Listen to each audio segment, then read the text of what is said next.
Cobb Planning Commission zoning hearing meeting.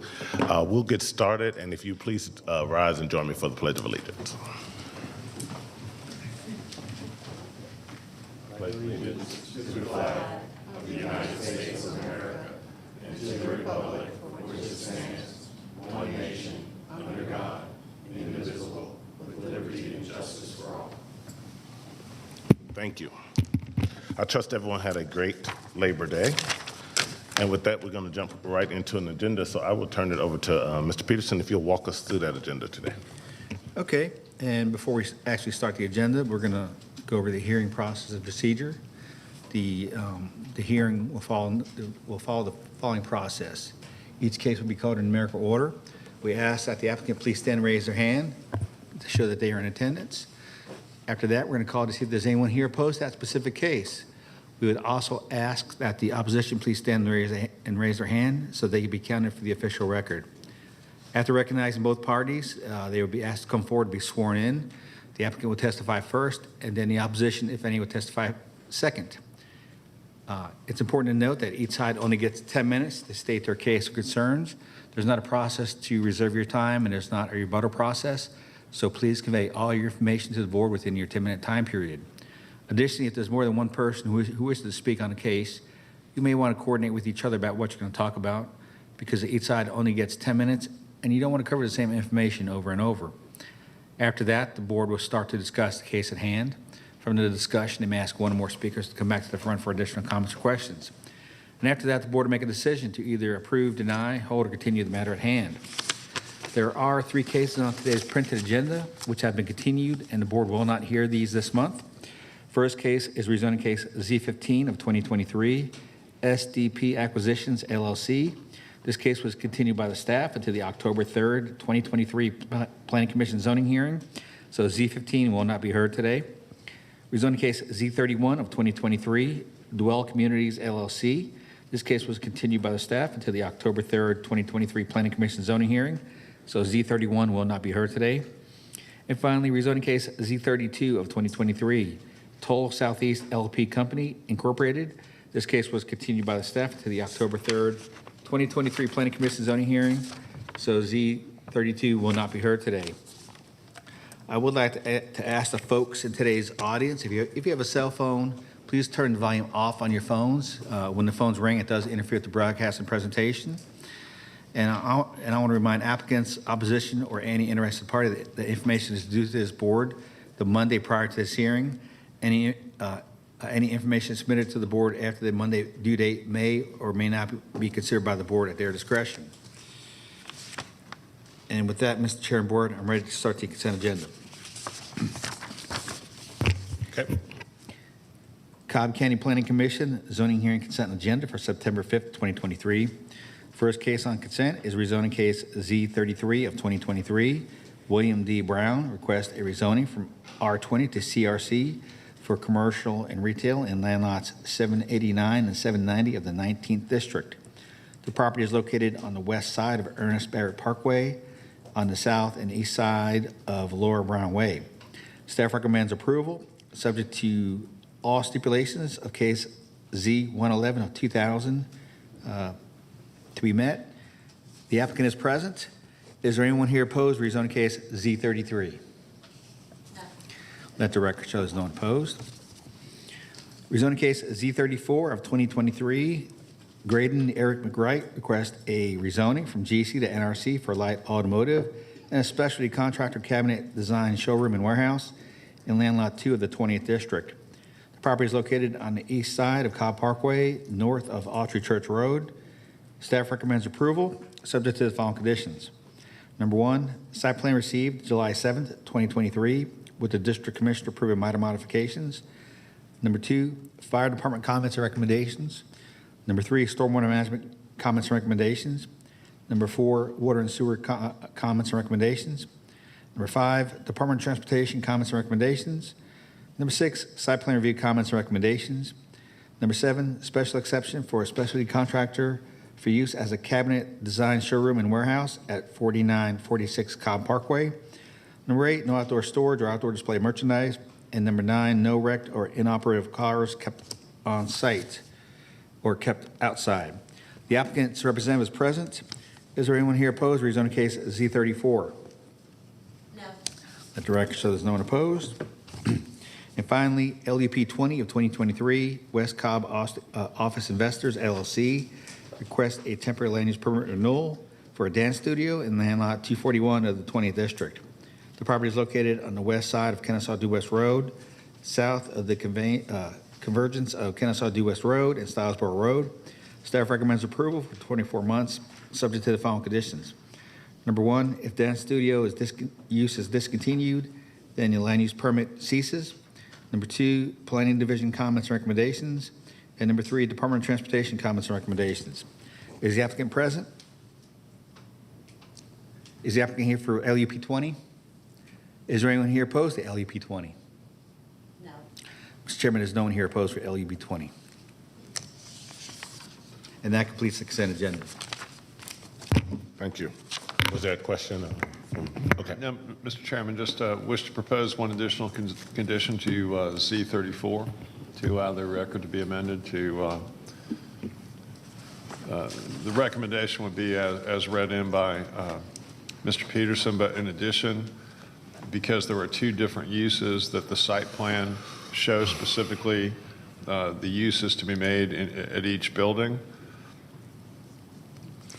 and also to show any prohibited uses within those comments that were read in. And once those approvals are in place, assuming the Board of Commissioners does approve of this, that any change to the exterior of the building or to the uses go back to the board as another business item. Let me just make sure that the clerks get that. Did y'all get it all? Okay. And then, John, are we good to have that amended for Z34 Yes. per the consent agenda? Yes. Okay. Thank you.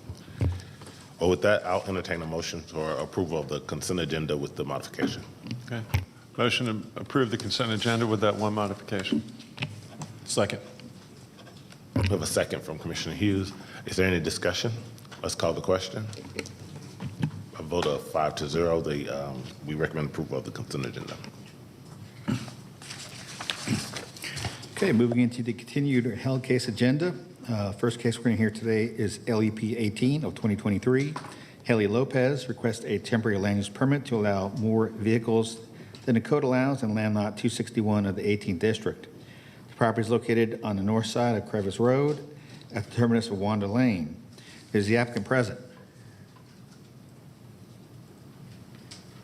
Is there anyone here opposed to LEP 18? No. Mr. Chairman, Board, the applicant is not here. There's no one opposed, and as the board recalls, the applicant was not here last month either. So the board could either make a motion to hold it again or just make a motion to approve it or deny it. Okay. This is in District 4, so I'm going to turn to Commissioner Hughes for your recommendation.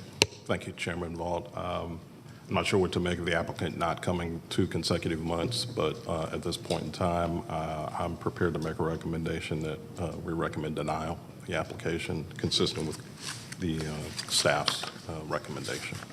That would be my motion.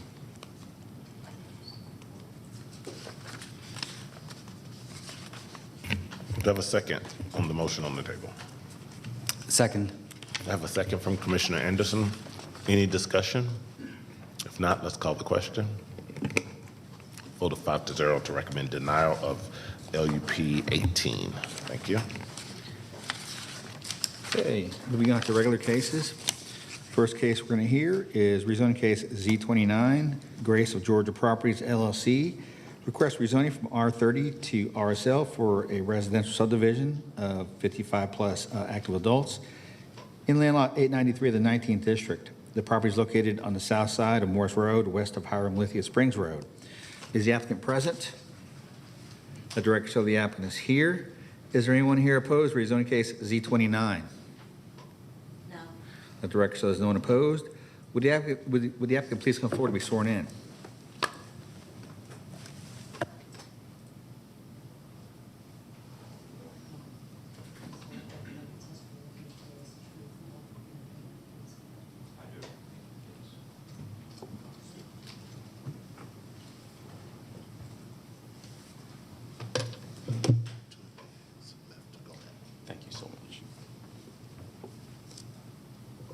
And you can begin when you're ready. Well, good morning, commissioners, to the Planning Commission, to the Cobb County staff, and to the citizens in attendance. My name is Artegas Newell with DLBP, Urban Planning Specialists. Our Atlanta office is located here in Cobb County in Vinings on Paces Ferry Road.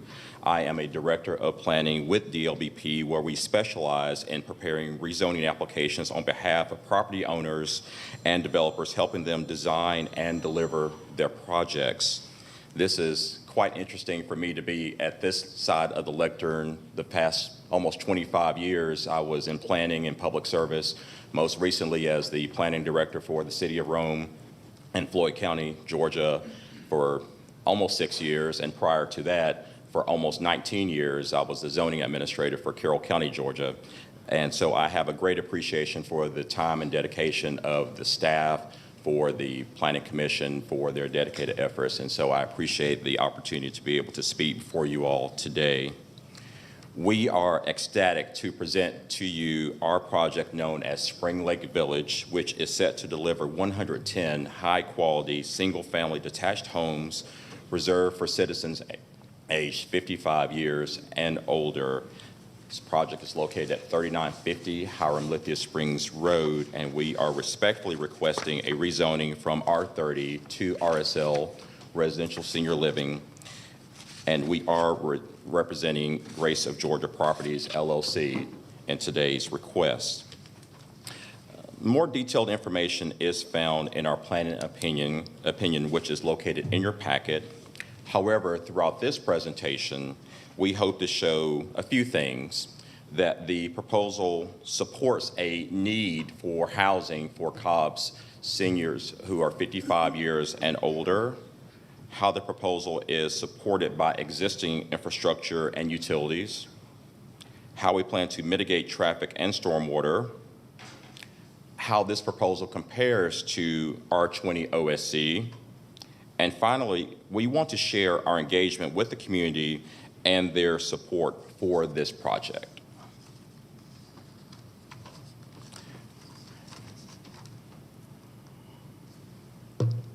By 2050, the Atlanta Regional Commission projects that there will be a 128% increase in the number of citizens in the metro area aged 55 and older, thus highlighting a great need for housing that is geared toward seniors.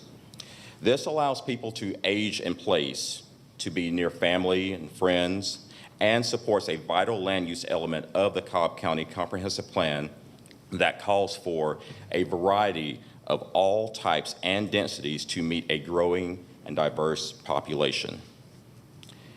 Spring Lake Village is designed so that residents can age in place. The single-story detached homes with smaller footprints are easier to maintain.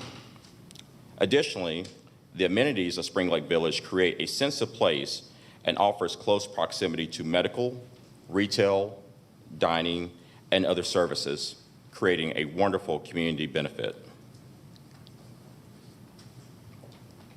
Spring Lake Village has direct access along Morris Road. We will be in compliance with all of Cobb DOT's requirements for road and access improvements as outlined in the staff's comments. We did have a preliminary traffic study conducted, which showed a minimal impact to the existing traffic volume, such that Cobb DOT agreed that a full traffic study was not required. Additionally, stormwater will be managed on-site, and our total impervious surface area will only be 26%, well below the 55% that is allowable under RSL. We met with several staff members representing different departments and received general good feedback, as shown in the staff report. Comments from Cobb DOT, fire, stormwater management, water and sewer are all agreed upon in our stipulations letter. Overall, there is more than adequate infrastructure to support Spring Lake Village.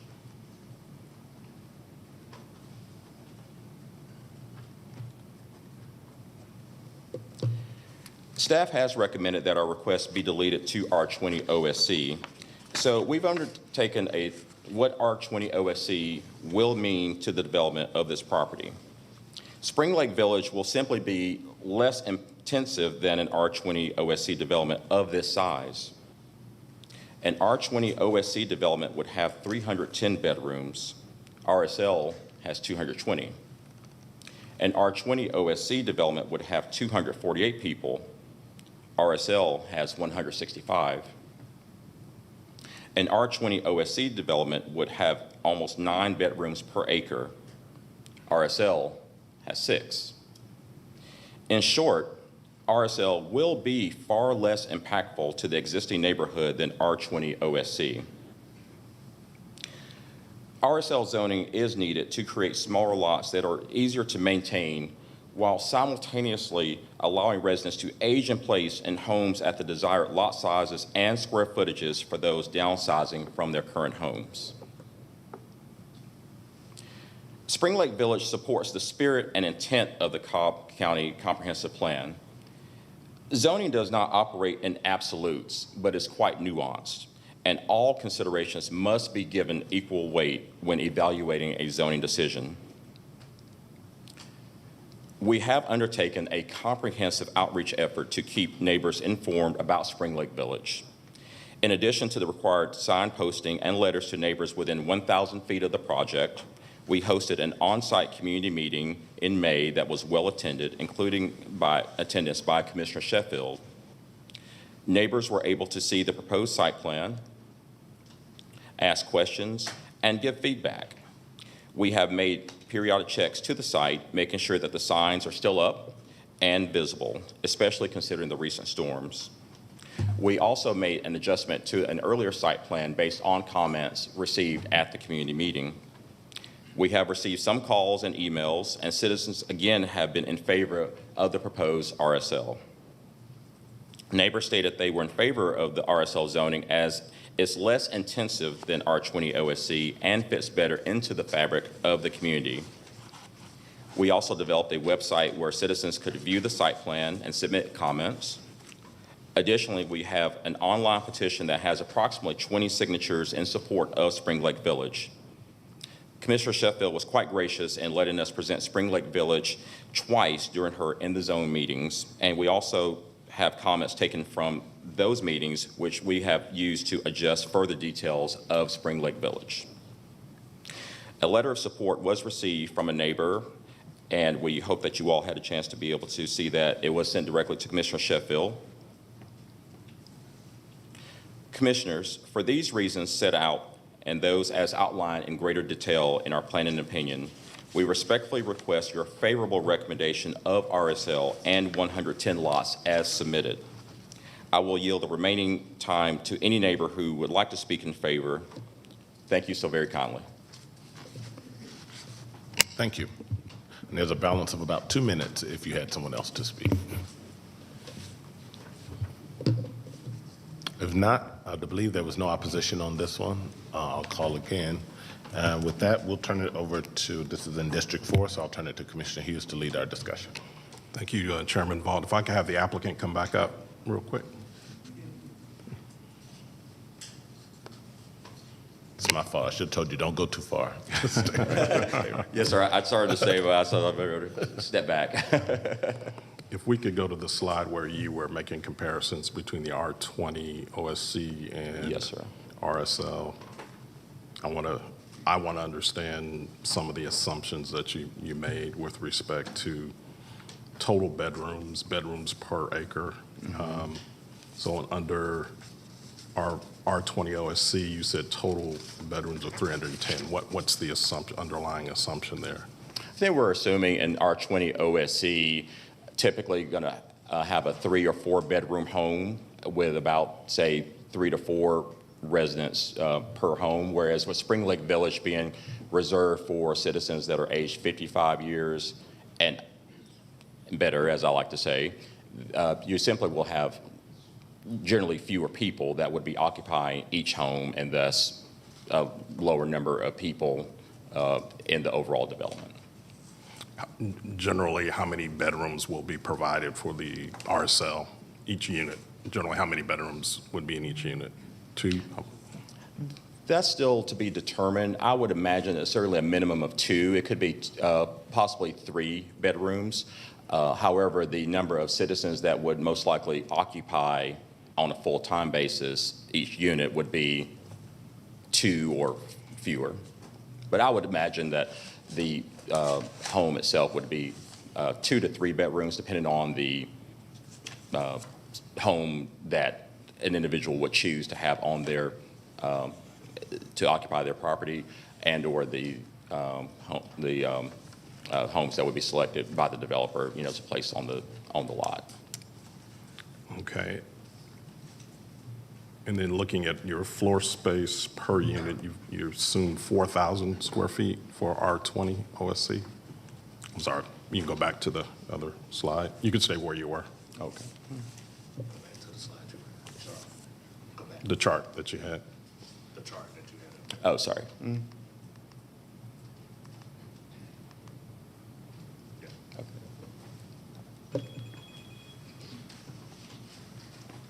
And I'm sorry, you had a question. I'm sorry, you're assuming 4,000 square feet per house. Is that what we're talking about there? Under floor space per unit? For the home itself, Yes. most likely be around a 2,000 square foot home For the R20 or for the RSL? for the RSL. Okay, so you're assuming 4,000 square feet for the R20 OSC, correct?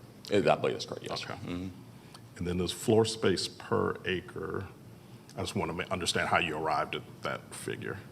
What was the assumption to get to that figure? On the floor space Per acre? per acre? Yes, sir. So looking at that, let me go back here. I think I need glasses again. I have worn glasses for a long time, but I think I need them again. So give me just a minute.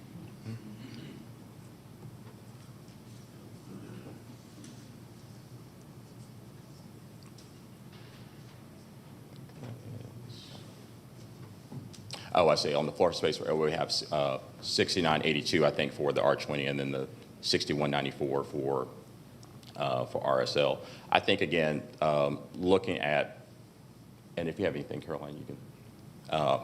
I think looking at generally the homes, again, are going to be designed to where you're going to have fewer people occupying the home. So the homes themselves might average around 2,000 square feet, but that's going to fluctuate depending upon the floor plan that somebody would want to have for their, particular use. Okay. Any other questions commissioners have for the applicant? Further questions of the applicant? No. Okay. I do have a question. There were just a couple of things. Staff has recommended that it be deleted to R20 OSC Yes, sir. and limiting the density to 1.75. I know from at least one email I've seen that there was a concern about R20 OSC and just resulting in an ordinary type of R20 subdivision. And just looking at the requirements for that category, I don't think it necessarily means it's destined to an R20, just a basic subdivision. That zoning category actually requires that open space be set aside, I think at least 35%, that there's certainly opportunities to have a creative land plan that protects those open spaces, floodplain, wetlands, and the like. You can incorporate walking trails into that, similar to what this project has done, all at the same time in achieving the density of 1.75, which is the density cap for the very low density designation for this property. Yes, sir. And if I may respond just briefly. Sure. So Spring Lake Village could still do that and achieve, I believe, 41% green space that's well maintained with a property owners association. The number of units would be larger, yes. However, going back to the need for housing of all types here in Cobb County, having that number of housing units is going to be a great benefit for citizens to be able to remain here in the county and be able to, again, age in place and be near family and friends. And again, the percentage of green space is over 41%, which is great for stormwater management, wildlife protection, and the overall beauty and aesthetic of the neighborhood, and that would allow for the neighborhood to be able to stay well-maintained, keep property values high. Can we go back to the slide that has the site plan on it? Oh, yes, sir. And I have the one that's in color too. That's a little easier.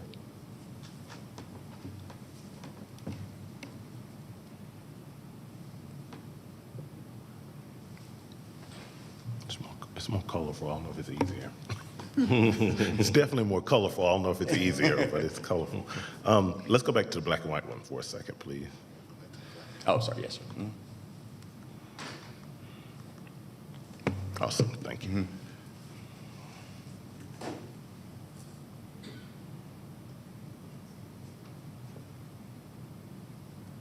Okay. I just want to see the floor plan on the 40. I also did want to note for the record that the city of Powder Springs has weighed in. I don't know if you've seen their comments regarding this request, but they have expressed concern about density as it relates to the proposed project and the surrounding area. In particular, they talk about Nature's Walk subdivision, which spans about 50 acres that's located on 5550 Story Road. Yes, sir. It was recently annexed into the city, 115 units with a density of 2.35 per acre. So they were a little concerned about traffic impacts related to that. What you're proposing is 3.1 units to the acre. Right, yes, sir. And if I may respond just briefly. Absolutely. I think certainly that's a valid point in regards to the density amount. I think the density amount may sound a little jarring at first, but when taken in totality with the plan and with the number of units relative to the amount of green space that is provided upon the application and the site plan, I think that the 3.1 number is hopefully a bit less jarring when taken into account all the factors that we have with the application and the site plan, especially with the amount of green space that is used. I think there's about 6 acres or so of wetlands, including some ponds that are on the property, and the majority of the green space amount that we have is exclusive of the floodplain amount. It's property that could be used for development for some impervious surface. And again, I'll go back that the amount of impervious surface in totality that we have for Spring Lake Village is 26%, which is, again, well below the 55%, which is allowable under RSL, and overall a very low amount, which has a tremendous amount of benefits for stormwater management, wildlife habitat, and so on. You mentioned mandatory homeowners association, but I didn't see that in your stipulation letter. We'll be happy to amend to include. And there's also a section in the code for RSL that talks about projects incorporating accessibility and easy living standards administered through Coalition of Georgia Citizens, including AARP of Georgia, Georgia Council of Development Disabilities, Home Builders Association, Shepherd Center, so on and so forth, those types of organizations. I didn't see that reflected in your stipulation letter either.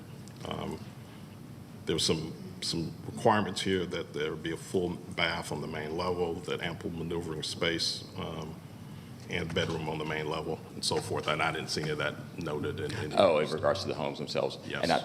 And we are instructed to be amenable to any additional stipulations as the commission may see fit. And I should have started with this. I appreciate you and your team in providing all the information you have. You guys have provided a boatload of information, and you guys have been committed to working with the community, and I appreciate that and the information you've provided. So I wanted to acknowledge that publicly. So I appreciate that. We thank you, Commissioner Hughes, for we did thank you so very much for all your help and guidance, and we know we sent a lot of information in to you and to the staff, so we do appreciate everyone being so kind and amenable to us. Thank you so very much. I don't have any other questions for the applicant unless anybody else does. Any other questions for the applicant? Nope. I think you can have a seat now this time. Yes, sir. Thank you. Thank you.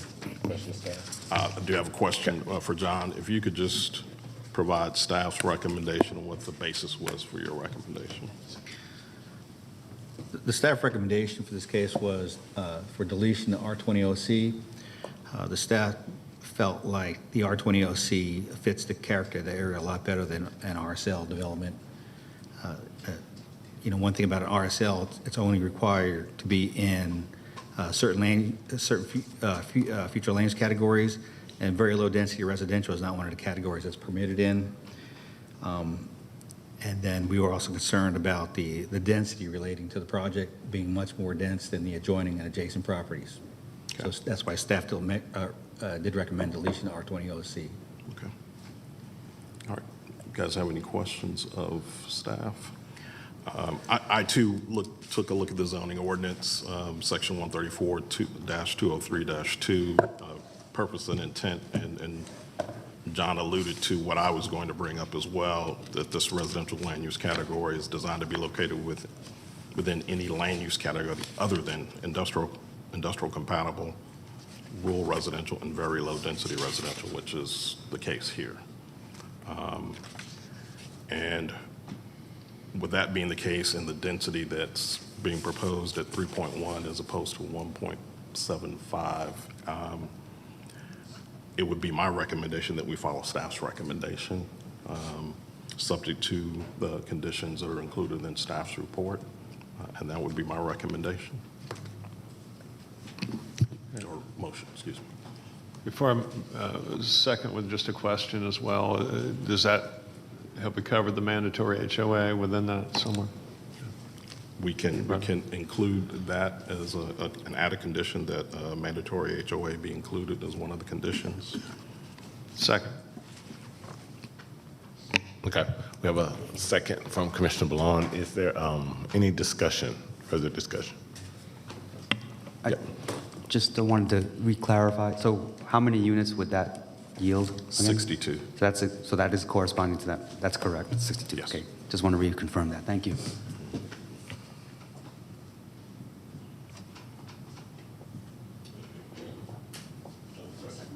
Yeah, no, we got a second. So any other question? If not, let's call the question. For a vote of 5-0, we recommend deletion to RS20 OSC for Z29. Thank you. Okay, next case is rezoning case Z30, Quick Trip Corporation, request rezoning from GC to NRC for a convenience store at fuel sales in land lot 60 of the 16th district. The property is located on the south side of Jamerson Road and on the west side of Canton Road. The applicant's representative is present. Is there anyone here opposed? Rezoning case Z30.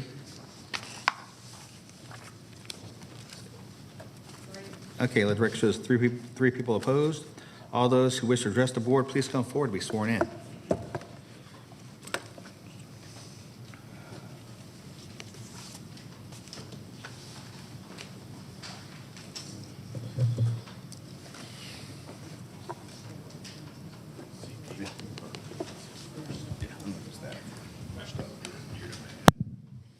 Thank you.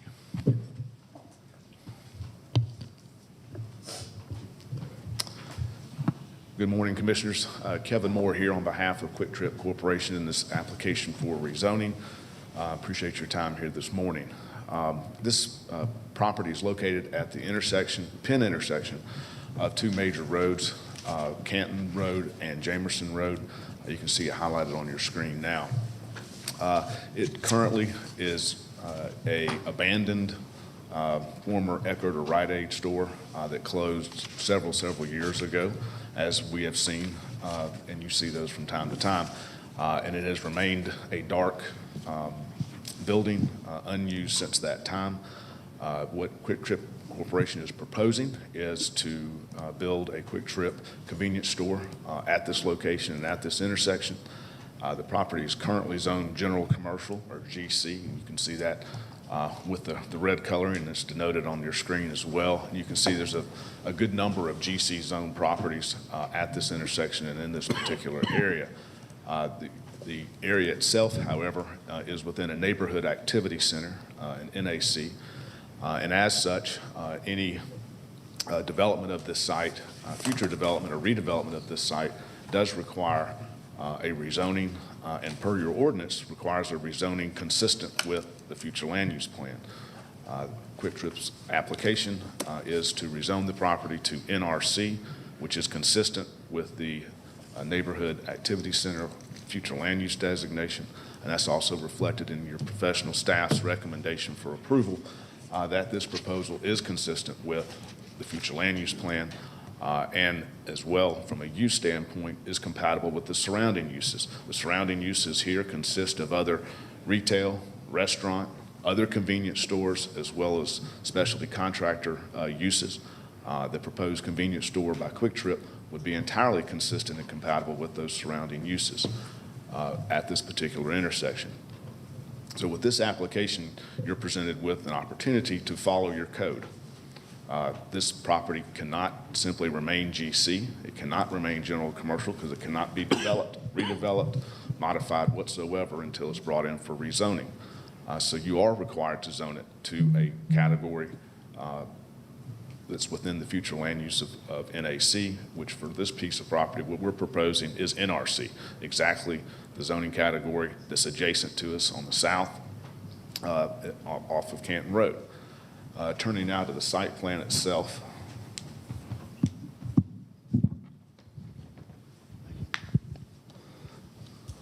Coming now to the site plan, here we have Jamerson Road and Canton Road here at the intersection. The site would be redeveloped for a Quick Trip.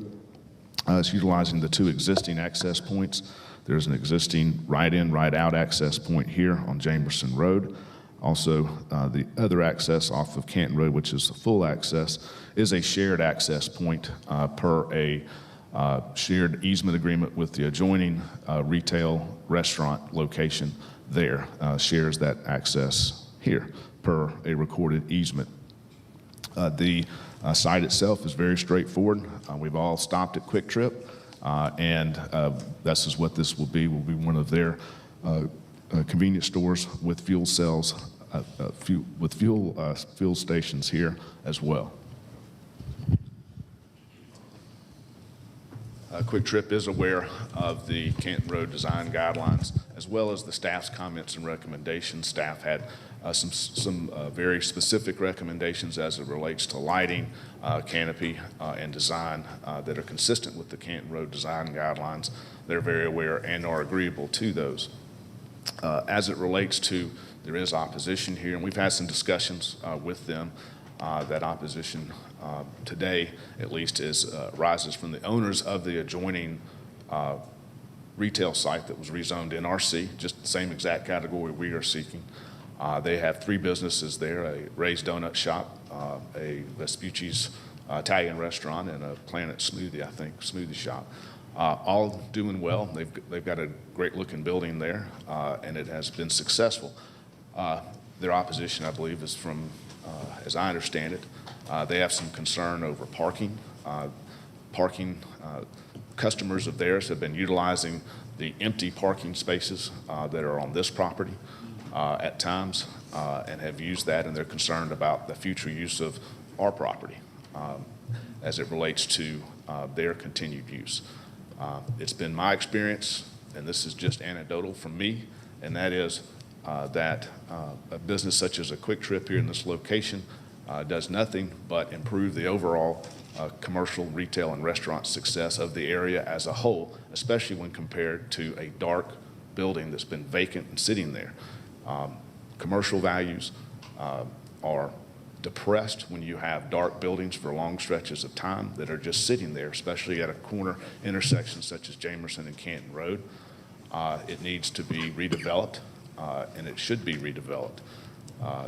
That only helps not only commercial values in the area, but it helps residential values in the area as well that correspond to that shows a vibrant, thriving area, not one that's depressed with vacant property such as this.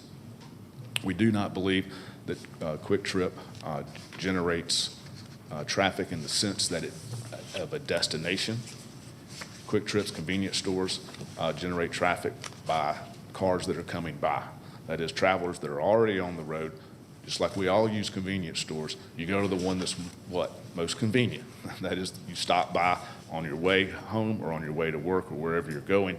It's where it's convenient. So it takes traffic not as a traffic generator. It does have traffic in terms of trips in and out to visit the store, but that's taking cars off the road that are already there and passing by.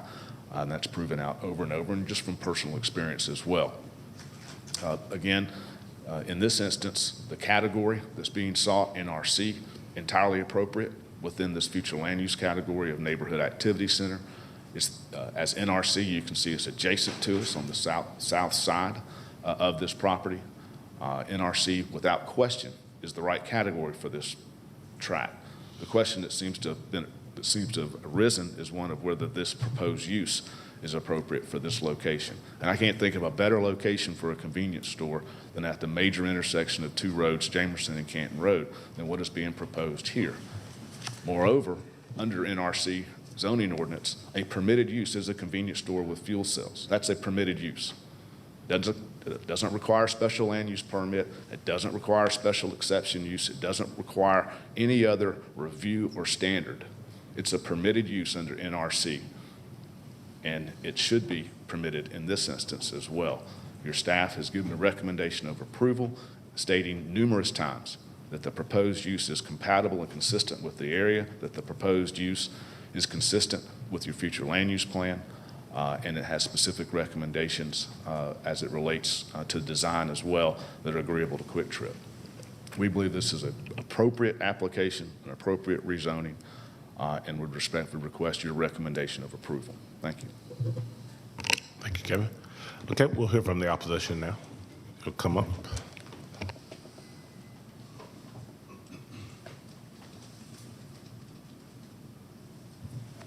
Good morning. I'm Carol Brown with Canton Road Neighbors.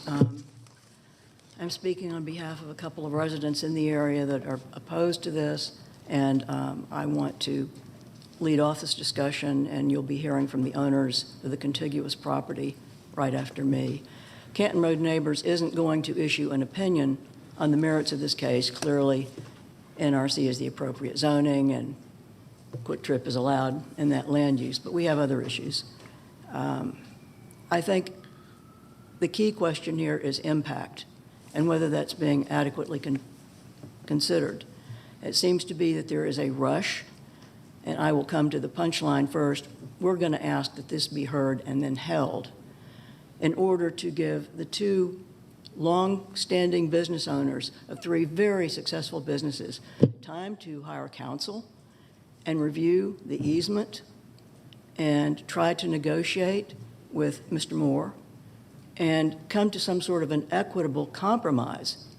We all know that Quick Trip is a very successful service facility, and we've all been there, and many times of the day, Quick Trip and Racetrack are like a disturbed beehive. There is just a lot of traffic going on. There's very tight access between the three restaurants just to the south that are contiguous and the Quick Trip. I believe that, I don't think, there is a shared easement, access easement on Canton Road. I don't think anybody can get around that. I think there are issues around parking and what was actually agreed to back in the day when the two properties were being developed. So I would respectfully ask that you hold this case and give the two owners, the two gentlemen that are here today to speak, give them time to get an attorney and let them review the easement agreements and see.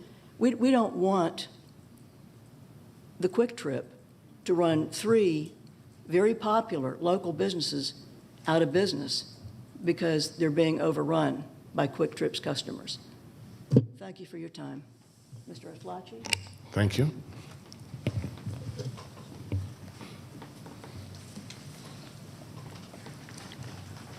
Good morning. My name is Mohammed Nouruzadeh, known as Mike. I I own the property next door to, which is going to be QT. We don't have actually no problem with QT. My only concern is the gentleman saying is abandoned dark building. Is not such a thing as abandoned, is not dark. All the light at the place is on for the last 3 years. We own an Italian restaurant which is operated with my nephew. The main entrance to future QT is gonna come through my property. When we bought that property, it was a drugstore, and we had a understanding with them of parking issue.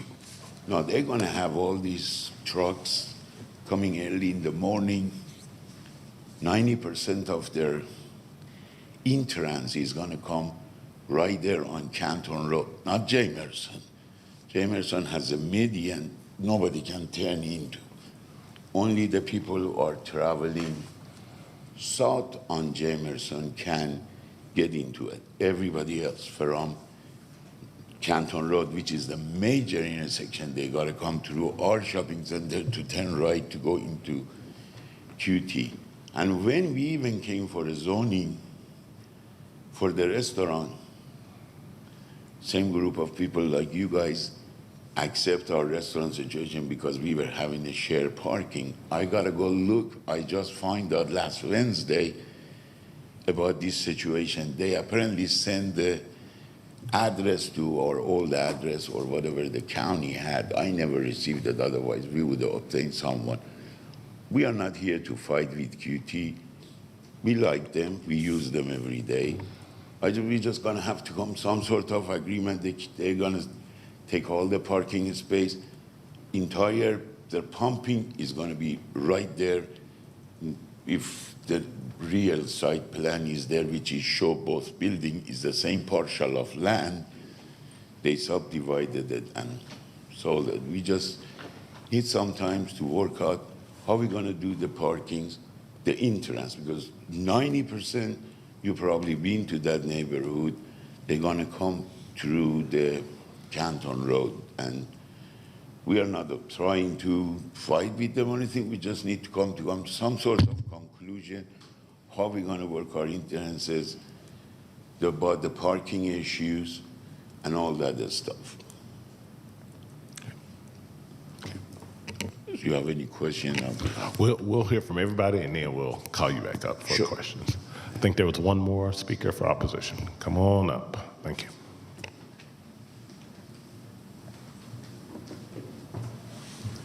Good morning, ladies and gentlemen. My name is Reza Atlasci. I am the owner and general manager of Vespucci's Italian Kitchen, which is in that adjoining the QT. We've been in that business for 13 years. We are a fine dining restaurant. My belief is QT being there is going to devaluate our restaurant. Smell of the gas is going to come through our makeup air inside the restaurant, and our customer, our parking lot is right in that entrance. So my customer are backing up with all that traffic that's going inside and outside the QT is going to create a chaotic. And our other, the businesses over there, the Raised Donut, they are going to be there early in the morning. So they're going to be impacted with the traffic going inside and outside of the QT. As Mr. Noruzadeh said, majority of the traffic is going inside that development is going to go through our parking lot. So that is my opposition.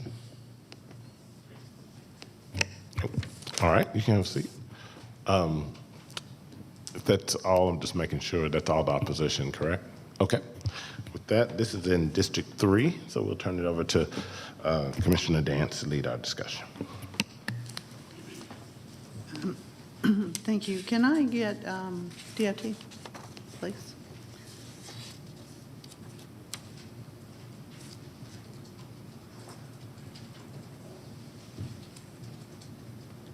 Good morning, Ligia Florin, DOT. Good morning. Can you speak to first of all, do you have a traffic plan from the applicant? We have not received the traffic study yet, and that's required one, obviously, because of the trip generation. It's expected, a gas station like this is expected to generate over 4,000 trips a day. And so we have not received submittal one yet. And so that is required? Yes, ma'am. Okay. And what would that also include, like, a flow plan for how the vehicles would flow through this shared entrance? Well, it will tell us the entrances, and will tell us how many vehicles are expected to make that turn. Not within the development, but not the parking. It probably wouldn't address that, but it would address how many vehicles will be making that turn and who are they expecting, to turn there versus Jamerson. Okay. And so Jamerson, is it correct that it would be a right in, right out? That's correct. There's an existing median there, so there will only be right in, right out. Okay, and that's consistent with your recommendations then. And so access going both directions on Canton Road? Correct, but there's also a median on Canton, so there wouldn't be. There is no median? There's no median? Okay. No, Is there there? is. Yes, correct. Okay. Is that a median or not? I don't think there's a median on Canton. Okay. Yeah. Okay. So have you studied the left turn out of there? We have not studied it, but their traffic study will tell us. Their study should address Yes. that. Okay. All right. And do you have general comments respective of this project?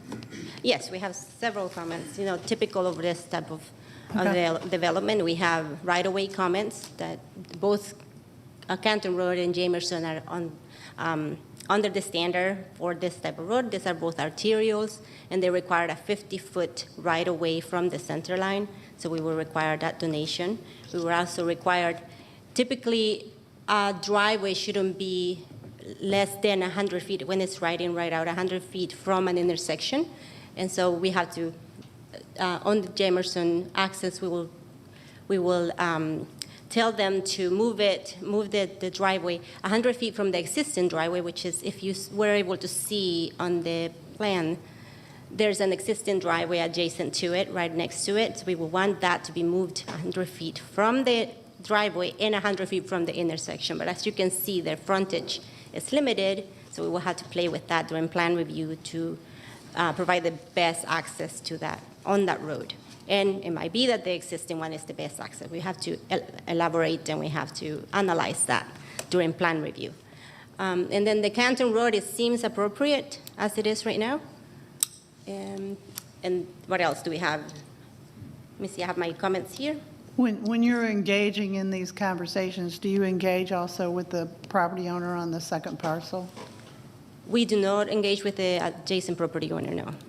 Not typically, unless the commissioner asks us to do that. We have a meeting with them and involve them. But typically, we are dealing with the applicant and their consultant. Okay, okay. And so when do you expect that traffic study? We should have received it already, but it could be ongoing as part of this process. Usually, we go through the submittal 1 and then the submittal 2 as part of the zoning process, so that any projects or improvements that come out of that study become stipulations in the zoning. But if not, then it could continue into the plan review. They will not be able to get a permit, a land disturbance permit, without having the requirements from the zoning met. Does that make Okay. sense? Anybody else have questions? Okay, thank you very much. Thank you. If I could get Mr. Moore to come back up.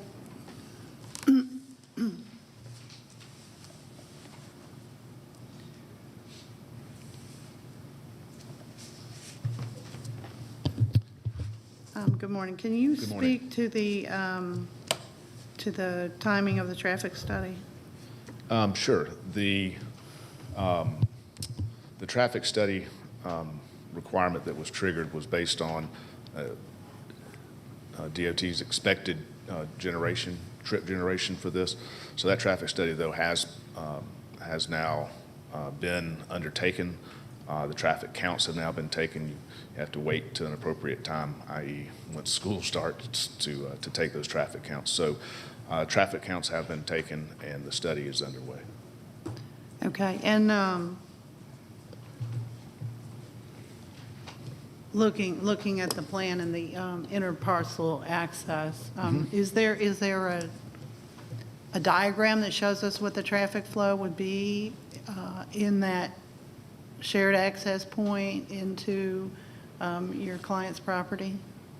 There's not a diagram, there's just the site plan that shows the drive aisle coming in. Right, is it possible to generate such a plan Sure. to show the traffic flow?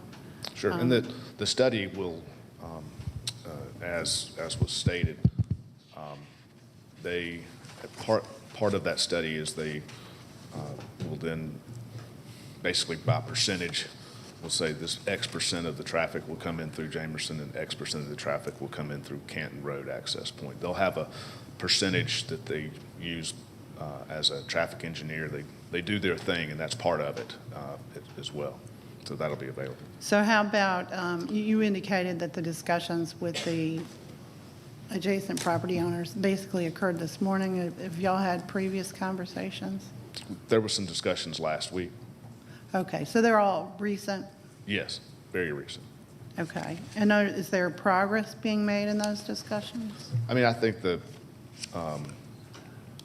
not the type of progress I would want, obviously, because they were here in opposition, but I think that those discussions, they're certainly very nice gentlemen, and we've had very cordial, good conversations, and so those can certainly continue. We don't plan to not stop talking to them. I mean, they're adjacent owners and neighbors and good businesses, and we want to engage with them. Speaking of breaking news, if you were with us yesterday. Okay. So, I'm obviously not a traffic engineer or anything like that, but it looks like there are some issues that need to be resolved on accesses to both properties, and I'm sure that would be something that you would be engaging with those other adjacent property owners. Is that correct? Absolutely. Okay. Absolutely. Okay. Anyone else have questions? And to that, I just want to make sure that I know some are, because you were on the emails, but I believe the reason why we haven't had discussions with them earlier, we sent them the letter as the adjoining owner. Their address per the Cobb County tax records, though, is an older address that had not been updated, and so they did not receive it. So, but once they were made aware, then they reached out and we were able to have some conversations. So just want to clarify that because I think it's important for y'all to know from a context standpoint. The effort was made, but sometimes the information that we have access to may not be correct. So, thank you. Great. So, Kevin, just a question on the parking easement agreement. It's an access agreement. Okay, so it's Not a access parking. agreement. Okay. How is that memorialized? Is that something that ran with the title of this parcel? Was it something that was an attachment to the lease with Rite Aid that survived that or went away when they went away? Can you talk a little bit more about kind of how that actual agreement's been memorialized and what survives from it? Sure. It is there's an easement that both properties share for access to, so for example, the parcel we're talking about now has a non-exclusive access easement to utilize that entrance on Canton Road. That's a recorded easement document that was done by the prior owners.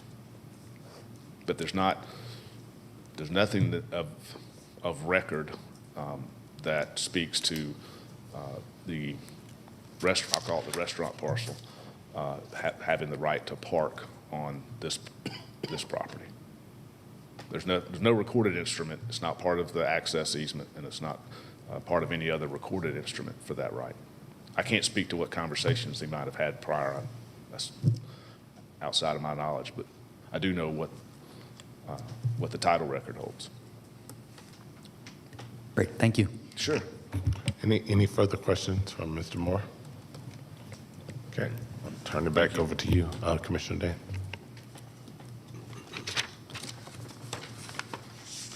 And if I could just get staff's recommendation, Mr. Peterson. The staff recommendation was for approval. With any conditions? Yes, with 7 or 8 conditions. Okay. All right, does anyone else have questions of this or anyone else? Yeah, any questions of the staff? No. Okay. Then at this time, I'd like to make a motion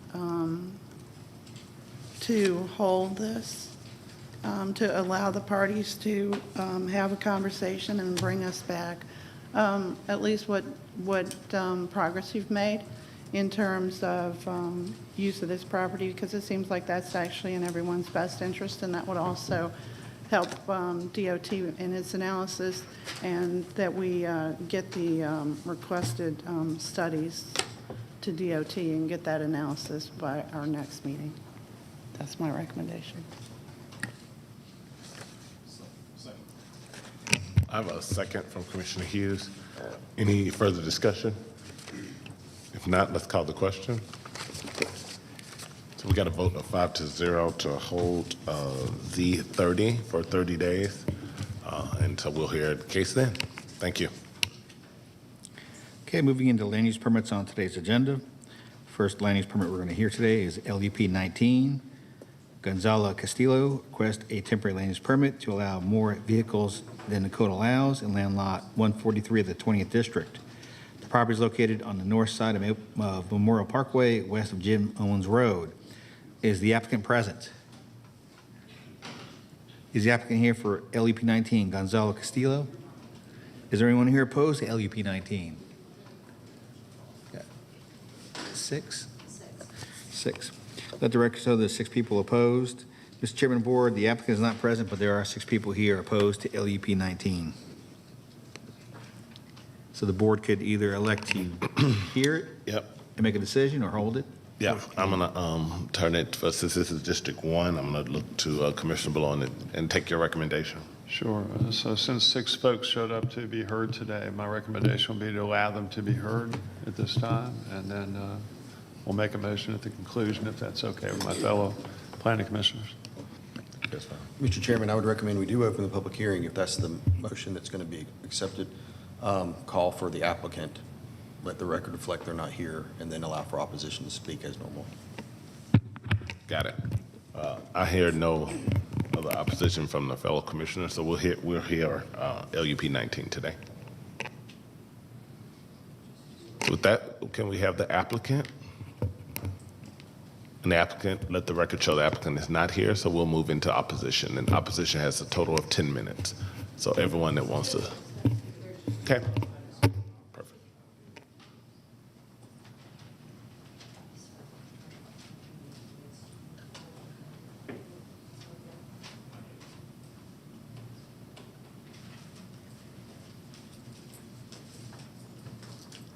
Good morning.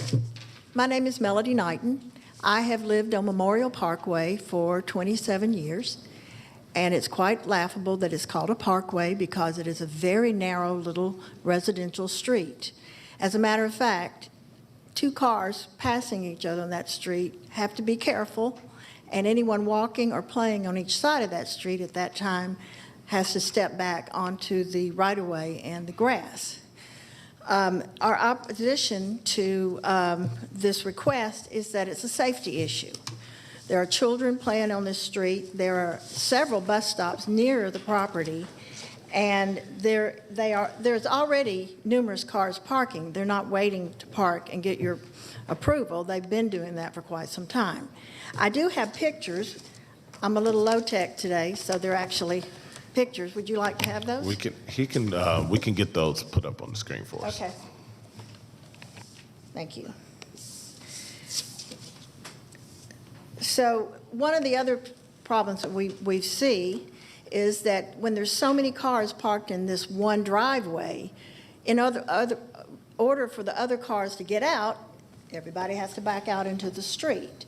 And a lot of these are work trucks that are there overnight and all through the week.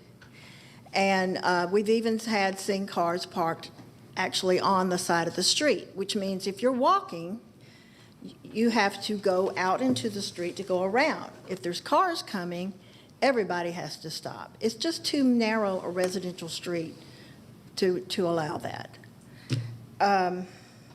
We don't know who lives on this property, but 5, 6, sometimes 7 cars there indicate either there's quite a few residents or they're operating it as a business.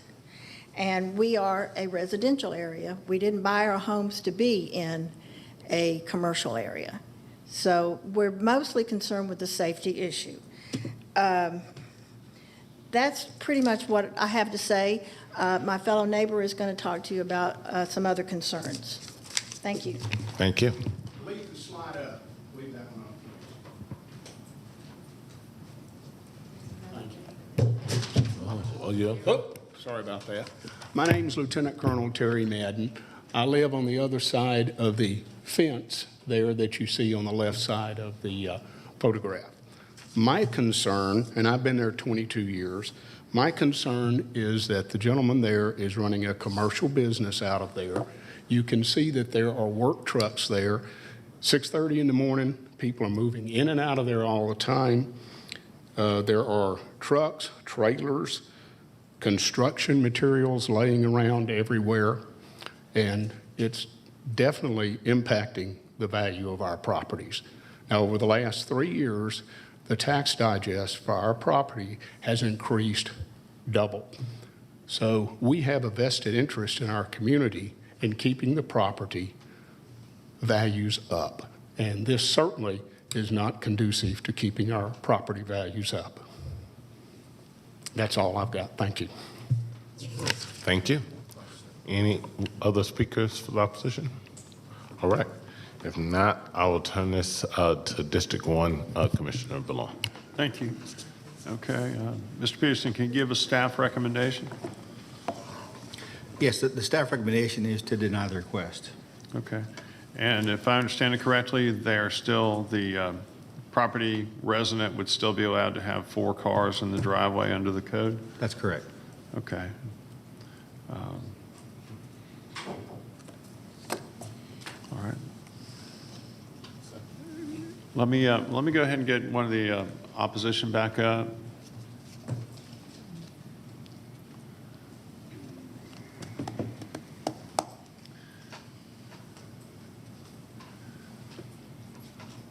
And while you're on your way up, I'm going to just say my concern is as to the idea that there are construction materials being stored on the site. Do you have photographs of that at all?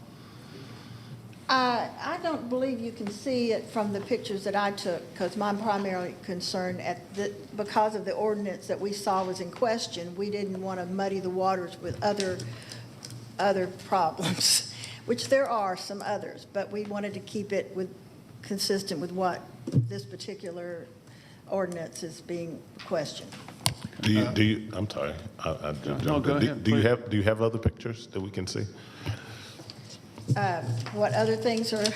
No, I just saw multiple pictures. If not, that's fine. Oh, some of them are duplicates. Duplicates. Okay. There's a few the one that I'm most interested in you seeing is the one that, you can put it on there. It shows an additional car parked On the road. on the road, and it shows 6 cars.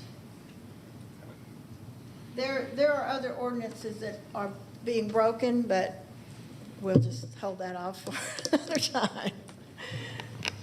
Thank you. As far as the construction materials, the gentleman has 2 large sheds in the back, okay? And he stores construction materials. He's in the commercial construction business, and that's what those vehicles are. They've got ladders on them. There's as many as 1 or 2. They leave at 6:30 to 7 o'clock in the morning. My bedroom is right next to that. You can hear them going out. They bring people in, and then they go out. So it's obvious to us that they are running a commercial business out of there.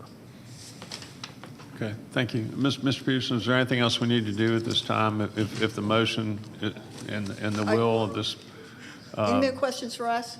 No, thank you. You can have a Thank you. seat. If the will of this board is, maybe we need to build a ramp in here, maybe it's time. I don't know. If the will of this group is to recommend denial, is there anything else we need to take up or do at this time? We probably need to give the applicant a time frame for when he needs to be in compliance, What's your recommendation in that regard? within 30 days. Okay. So my motion is to recommend denial with the applicant to be given notice that he has 30 days to come into compliance, and he's not allowed to have more than 4 cars on the driveway at any given time, or on the property at any given time.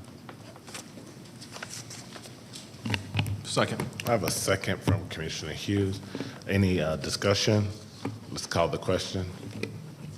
It's a vote of 5-0 to recommend denial of LUP 19 and a 30-day compliance window. Thank you. Okay. And the last item on today's agenda is LUP 21. Leslie Gonzalez requests a temporary land use permit to allow more vehicles and adults than the code allows in land lot 795 of the 19th district. The property is located on the north side of Hopkins Road, east of Hopkins, on the north side of Hopkins Court, east of Hopkins Road. Is the applicant present? Is the applicant here for LUP 21, Leslie Gonzalez? Is there anyone here opposed to LUP 21? Mr. Chairman Board, there's no one here in support or opposition for LUP 21. Interesting. This is District 4, so Commissioner Hughes, I'll turn to you for any recommendations you will have. I guess to be consistent with what well, let me ask you this. The applicant was aware they needed to be here today, obviously. Yes. Okay. Being consistent with, I guess, last month, do we want to, thinking about holding it for 30 days, give them an opportunity, and then we'll reconsider within 30 days? I'm okay with that since there's no opposition here to speak to it. But I would love to hear from everyone else where we all stand. I'll second that. Just say, okay. I don't know if it's a formal motion. I think it's just more deciding if we want to hear it or not, or do we need to? It'd be a motion. It needs to be a motion? Okay. Motion to hold this case for 30 days. I'm sorry, to continue. Second. We have a second from Commissioner Ballon. Is there any discussion? If not, let's call the question. Oops. Not working. Okay, from vote 5-0, we will continue LUP 21 for 30 days. That completes your agenda. All right, we got a few other business. First, I will entertain a motion to approve the minutes of the August 1st, minutes of the zoning hearing from August 1st, 2023. So moved. Second. Second from Commissioner Hughes. Any discussion? Let's call that question. Minutes from August 1st, 2023 are approved. Next, entertain a motion to approve the minutes of the special call meeting agenda review work session from August 28th, 2023. So moved. Second. Now, second from Commissioner Anderson. Any discussion? Let's call the question. Vote of 5-0 to approve the minutes of August 28th work session. With that, that concludes the agenda, and the meeting is adjourned. Thank you.